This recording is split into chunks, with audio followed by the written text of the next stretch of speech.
And the main reason for that being that if he doesn't do it now, he won't see him for the rest of the afternoon. He'll be a dot disappearing into orbit. Yes? Can you share your thoughts on fellow drivers Alonso and Vettel, and which do you prefer to take the championship? That's a great question. I didn't get the first bit though. What was it? Well, so could you? Obviously, it's Alonso versus Vettel this year for the championship. And she was saying, the lady was saying, could you share your thoughts on the two drivers and which one you think, obviously, is going to win it, or do you think deserves it more, or whatever? Yeah, obviously, I think Sebastian is a bit more in the hot seat at the moment in the car he is, and the situation right now, he's leading by 10 points, 2 races remaining. And Fernando is starting behind me tomorrow, so it's going to be tough for him.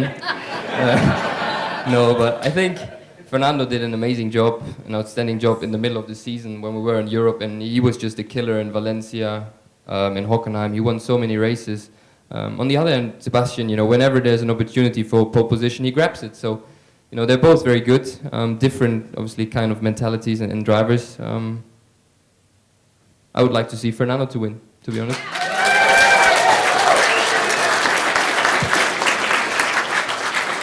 Let me just rephrase that question another way. What qualities of both of them do you most admire?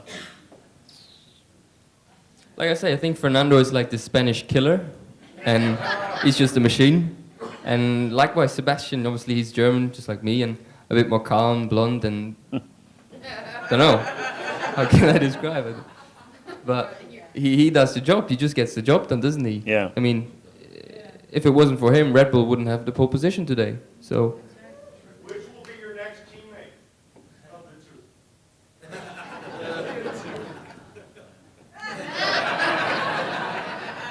Well, according to the media, it's Fernando.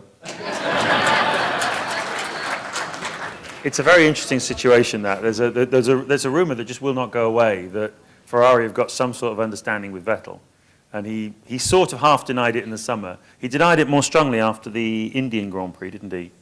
I think it was after the Indian Grand Prix. He said it's not true, but it won't go away. And people I know who've in Italy who've got journalists who've got very, very good connections to Ferrari going back 20 years say there's definitely something going on, which is why they've been a bit. Yeah, I think there is something going on, but as long as Fernando is there, he's never gonna come there. Yeah. And Fernando, I don't know how long he's wanting to It's continue. a 5-year contract he's got, isn't it? And he's in I think he can do what he wants. If he says tomorrow I'm bored, he's gonna stop.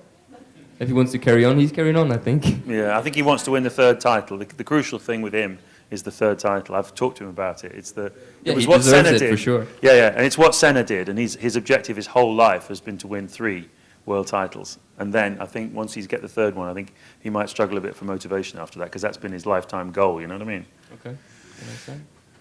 Yes. Who were your favorite drivers growing up? Ayrton Senna and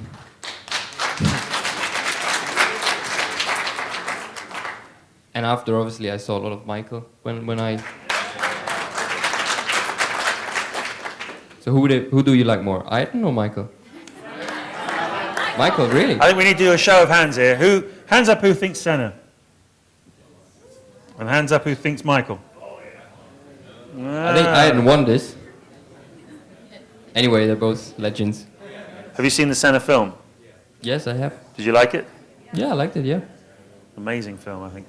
Right, Nico's going to have to go in a I've second. been to his grave, actually, 2010 after the race. Yeah. After the pole position, I went to see him. It's quite a spot, isn't it? It's emotional, yeah. Yeah, it was, and I was there with an engineer who ran the other car. I think it was Damon at the time in the other car, wasn't it? David Brown? No, Damon Hill? All right, yeah. Damon Hill.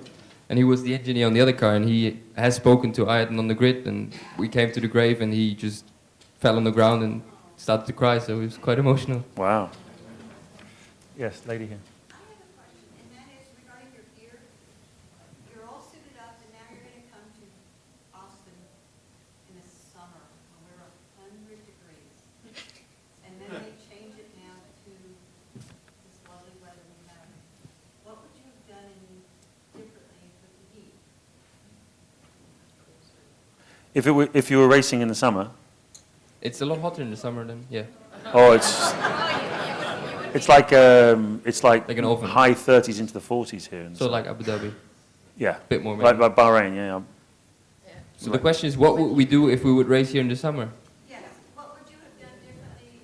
Is there a difference in your gear that you're wearing, your water? Your preparation. cooling system? No, the gear we're wearing, unfortunately, is always the same. Always non-breathing, sweaty material.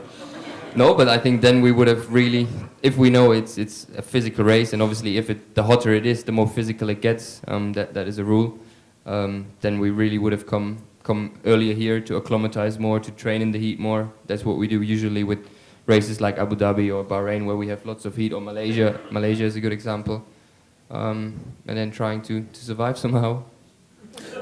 The preparation they do is pretty unbelievable, isn't it? I mean, you were trained for a while when you were at Williams by my very good friend Nick Harris, who has all sorts of mad schemes, like making the drivers wear their fire suits, and they have a rowing machine. And Bali, they go to Bali, for example, and he makes them row on the balcony of the hotels in like 90% humidity in the middle of the day.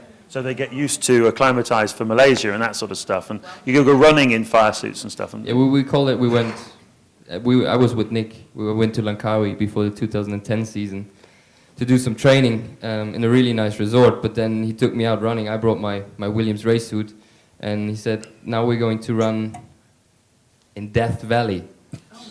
After I understood why you call it that way, and it was just manic. Nick is a hard guy, and we had Floor of Death as well.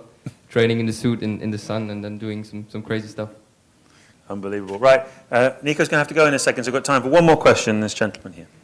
Going back to the driver thing, like, what's the camaraderie like among your fellow drivers, and who are some of your, favorite drivers when the visor, like your first team, when the visor's up, who you like hanging out with?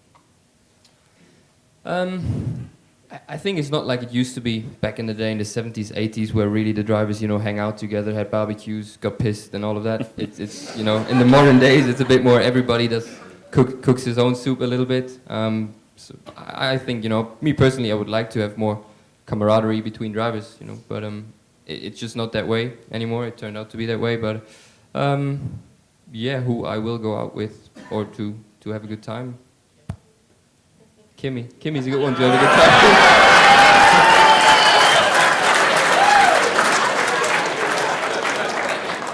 He knows what he's doing. Yeah, absolutely. Did you hear that radio message from him? Have you seen the video back for Abu Dhabi? No, I haven't. I was told, but I haven't It's seen so it. funny. I know what I'm doing, leave me alone. You can try that with your engineers tomorrow, see what they say. It's an enormous pleasure to have Nico, one of the rising stars of Formula One. As he said, only in his second full season of racing in Formula One, already making a move to Sauber, and I'm sure you'll see him in a top team car in the next few years, whatever he may say. Nico Hulkenberg.